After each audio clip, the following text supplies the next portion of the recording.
السلام عليكم ورحمة الله وبركاته. الحمد لله والصلاة والسلام على رسول الله وعلى آله وأصحابه أجمعين أما بعد. اتقوا الله عباد الله. മഹാനായ അൽ ഹാഫിദ് ഇമാം ഇബ്നു റജബ് അൽ ഹംബലി റഹ്മത്തുള്ളാഹി അലൈഹി പറഞ്ഞു വച്ച ഒരു വാചകമാണ് സൂചിപ്പിക്കാൻ ഉദ്ദേശിക്കുന്നത്. അദ്ദേഹം പറഞ്ഞതായി കാണാം: ഇന്ന ലിൽ മുഅ്മിനി സലാസത അൻവാഇൻ മിനൻ നഈം തഹ്സുലു ലഹു ബിസബബി ത്വാഅത്തില്ലാഹി വറിദ്വാനിഹി. ഒരു അടിമക്ക് 3 നഈമുകൾ അവനക്ക് കരഗിതമാകും. എങ്ങനെ?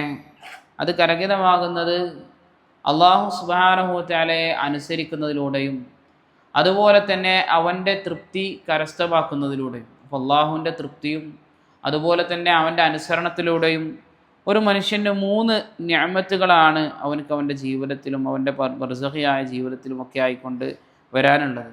ഒന്ന് നഈമുൻ ഫിദ് ദുനിയ, ദുനിയാവിലുള്ള നിഅമത്തുകളാണ്, അനുഗ്രഹങ്ങളാണ്.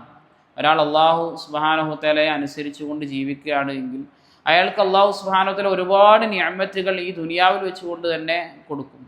അതുപോലെ തന്നെ പലപ്പോഴും പറയും, അല്ല, അയാൾക്ക് അയാളുടെ ജീവിതത്തിൽ കുറേ പ്രയാസങ്ങളും മശക്കത്തുകളൊക്കെ വരുന്നുണ്ടല്ലോ. യഥാർത്ഥത്തിൽ ഒരു മുഅ്മിനാണ് എങ്കിൽ അത്തരത്തിലുള്ള പ്രയാസങ്ങളും പ്രതിസന്ധികളും ഒക്കെ വരുമ്പോൾ അവൻ നേരെ അള്ളാഹുവിൽ അഭയം പ്രാപിച്ച് അതൊരു പരീക്ഷണമായി മാത്രം കണ്ട്, മറിച്ച് അള്ളാഹുവിനെ തൃപ്തിപ്പെടുത്തുന്ന വാചകങ്ങൾ പറഞ്ഞ് അവനെ കോപിപ്പിക്കുന്ന വാചകങ്ങൾ പറയാതെ ആ രൂപത്തിൽ ആ പരീക്ഷണ ഘട്ടത്തിൽ അവനക്ക് ജീവിച്ചു പോകാൻ സാധിക്കും. അതല്ലാതെ അവൻ ഇത് വല്ലാത്തൊരു പ്രയാസമായല്ലോ, ഇത് വല്ലാത്തൊരു ബുദ്ധിമുട്ടായല്ലോ എന്നുള്ള രീതിയിലാവൂല. കാരണം എന്താണ്? അവൻ അള്ളാഹുവിനെ അനുസരിച്ചുകൊണ്ടേ ജീവിക്കുന്ന മനുഷ്യനാണ്.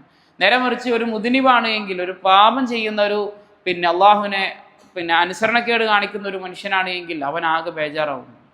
അവനക്കൊരിക്കലും അള്ളാഹുലേക്ക് അഭയം പ്രാപിക്കാൻ സാധിക്കുകയില്ല. കാരണം അവന് തന്നെ അറിയാം, ഞാൻ അള്ളാഹുലേക്ക് അഭയം പ്രാപിക്കാൻ എനിക്ക് യോഗ്യതയില്ല, എനിക്ക് ഞാൻ എങ്ങനെയാണ് അള്ളാഹുലേക്ക് അഭയം പ്രാപിക്കുക? ഈ ചിന്തയായിരിക്കും അവനെന്ത് ചെയ്യുക, അലട്ടിക്കൊണ്ടിരിക്കുക. നേരെ മറിച്ച് അള്ളാഹുവിനെ അനുസരിച്ച് ജീവിക്കുന്ന, അള്ളാഹുവിൻ്റെ തൗഹീദ് അനുസരിച്ച് ജീവിക്കുന്ന ഒരു മനുഷ്യനാണ് എങ്കിൽ സ്വാഭാവികമായിട്ടും ആ മനുഷ്യന് അള്ളാഹുവിൽ അഭയം പ്രാപിക്കാൻ സാധിക്കും. അപ്പോൾ ദുനിയാവിൽ എന്ത് കാര്യങ്ങൾ നടന്നാലും അവർക്ക് നിഅമത്തായി അതൊക്കെ മാറുന്നതാണ്. രണ്ടാമത് പറഞ്ഞത് വനഈമുൻ ഫിൽ ഖബ്രി, ഖബറിലും അല്ലാഹു സുബ്ഹാനഹു വ തആല അദ്ദേഹത്തിന് എല്ലാവിധ സൗഖ്യങ്ങളും അവന് നൽകുന്നുണ്ട്. ഒരു മുഅ്മിനായി ജീവിച്ചിട്ടുണ്ടോ അവൻ്റെ ഖബറിൽ അല്ലാഹു ഏറ്റവും നല്ല സുന്ദരമായ അവസ്ഥകളാണ് നൽകുക. നമ്മൾ ഈ ദുനിയാവിൽ വെച്ചുകൊണ്ട് കടന്നുറങ്ങുന്ന, അല്ലെങ്കിൽ ഈ ദുനിയാവിൽ ജീവിക്കുന്ന സുഖസൗകര്യങ്ങളെക്കാൾ ഏറ്റവും സുഖസൗകര്യമായിക്കൊണ്ട് നമുക്ക് ജീവിക്കാൻ കഴിയും അള്ളാഹു നമ്മൾ അനുസരിക്കുകയും അവൻ്റെ തൃപ്തി നമുക്ക് നേടി കരസ്ഥമാക്കി മരിക്കുവാനും സാധിച്ചിട്ടുണ്ടെങ്കിൽ നമ്മുടെ ഖബർ ജീവിതം ഏറ്റവും നല്ല രൂപത്തിലായിരിക്കും. അതുപോലെ തന്നെ അദ്ദേഹം പറഞ്ഞത് വനഈമുൻ ഫിൽ ജന്ന, സ്വർഗത്തിലുമുള്ള നിഅമത്തുകളാണ്. അതായത് നാളെ നമ്മൾ ചെയ്ത കർമ്മങ്ങളും അതുപോലെ തന്നെ നമ്മുടെ വിശ്വാസങ്ങളും എല്ലാം നേടിയതിൻ്റെ പേരിൽ നമുക്ക് അല്ലാഹു സുബ്ഹാനഹു വ തആല പകരം നൽകുന്ന സ്വർഗമുണ്ട്.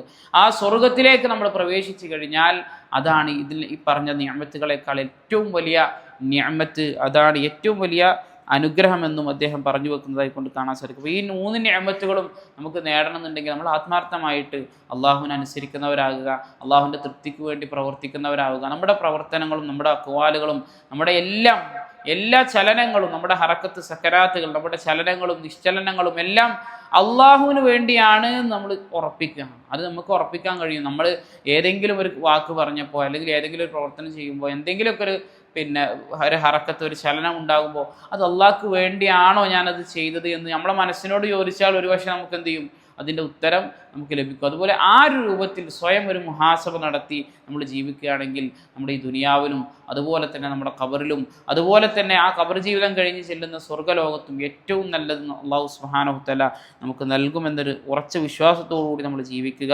അല്ലാഹു സുബ്ഹാനഹു വ തആല അവനെ അനുസരിക്കുന്ന, അവൻ്റെ തൃപ്തി കരസ്ഥമാക്കുന്ന ഏറ്റവും നല്ല അടിമകളുടെ കൂട്ടത്തിൽ എന്നെയും നിങ്ങളെയും ഉൾപ്പെടുത്തി അനുഗ്രഹിക്കുമാറാകട്ടെ. സുബ്ഹാനകല്ലാഹുമ്മ ബിഹംദിക അശ്ഹദു അല്ലാ ഇലാഹ ഇല്ലാ അൻത അസ്തഗ്ഫിറുക വ അതൂബു ഇലൈക്. അസ്സലാമു അലൈക്കും വറഹ്മത്തുള്ളാഹി വബറകാതുഹു.